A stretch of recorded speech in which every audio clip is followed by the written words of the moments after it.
sir. It is now my high privilege to invite you, sir, to address the nation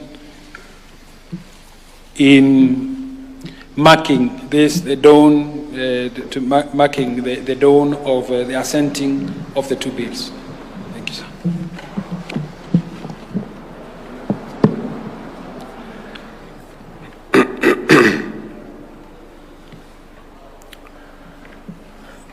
Distinguished ladies and gentlemen, it has been my singular honor and duty this morning to sign into law the Persons Living with Disability Bill 2025, a progressive piece of legislation that reaffirms the dignity and rights of all people living with disabilities in Kenya. This community constitutes a significant segment of our population.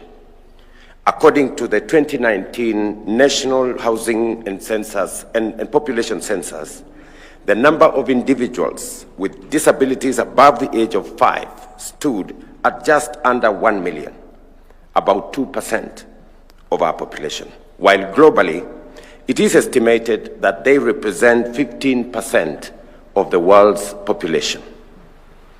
Although this group forms a critical part of every nation's demographic, they continue to face systemic barriers, including challenges in accessing education, healthcare, employment, and basic social services.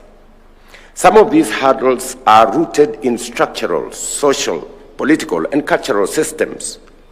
Others stem from institutional and attitudinal barriers that lead to exclusion and unequal access to opportunities.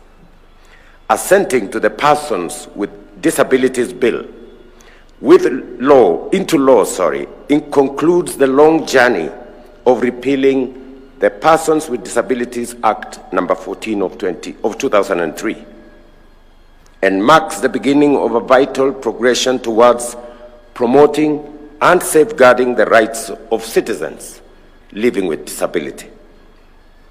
This law is both progressive in scope and progressive in vision.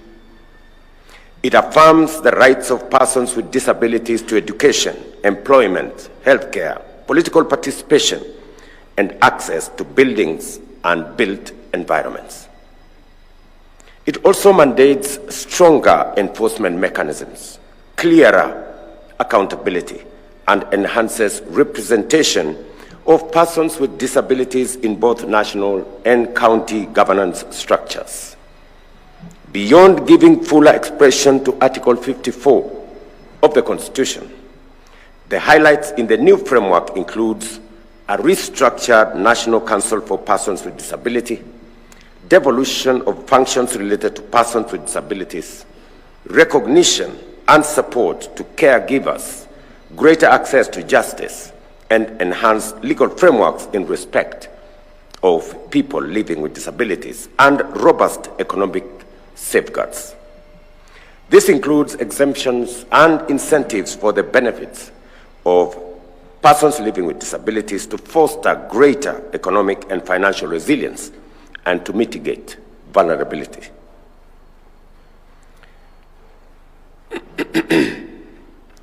Additionally, the law fortifies the legal framework protecting the rights of persons with disabilities by offering clearer definitions, strengthening protections against discrimination, and mandating the implementation of affirmative action measures across various sectors. With the signing of this law, ladies and gentlemen, the real work now begins.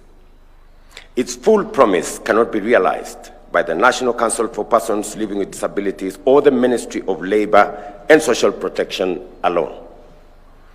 It will require collective action by all stakeholders, including national and county governments, legislators, civil society, the private sector, and all Kenyans of goodwill. I assure you that the government of Kenya is fully committed to translating the provisions of this law into tangible improvements in the lives and welfare of persons living with disability.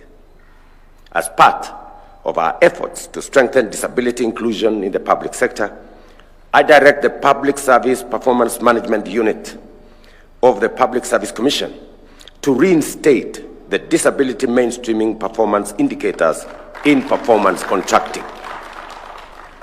This indicator is crucial for evaluating and holding institutions accountable for their inclusivity, making disability mainstreaming a measurable and essential component of institutional performance.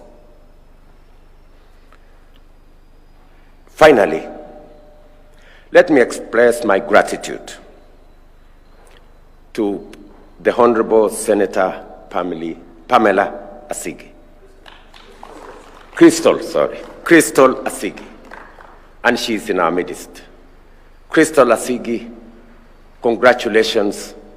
You have done the best for the people living with disability in Kenya, for the people of Kenya, and for humanity. Let us give her a round of applause. Again, Crystal Asigi, to you and to the many who have made significant contribution to the finalization of this bill, including members of parliament in both chambers, and the organizations and individuals who tirelessly championed this cause. My very best wishes, and again, congratulations, and thank you very much for the efforts, for the commitment you have demonstrated, for the sacrifices you have made, for the many long hours you have put into developing this bill, and for the consensus you have forged to be able to find common ground from all sectors to facilitate the passage of this bill. And I proudly signed it today into law, knowing very well that many Kenyans of goodwill have the blessing of this bill. You have made history. I also extend my appreciation to Kenyans with disability who have waited patiently for this moment. Your relentless advocacy has borne fruit, and today you can rightfully savor the rewards of your efforts. And from my desk, let me say to all the people, fellow citizens living with disability in Kenya, this framework provides a robust, inclusive framework that provides all the necessary incentives, necessary safeguards to make sure people living with disabilities live their full lives as the rest of society. And the ministry concerned, the Ministry of Labor, will take lead, while all of us, both national and county governments, will play our role, and all other institutions will take their place in making sure that we execute the provisions of this framework and make people living with disability in Kenya proud. Thank you very much. My very best wishes. Asanteni sana.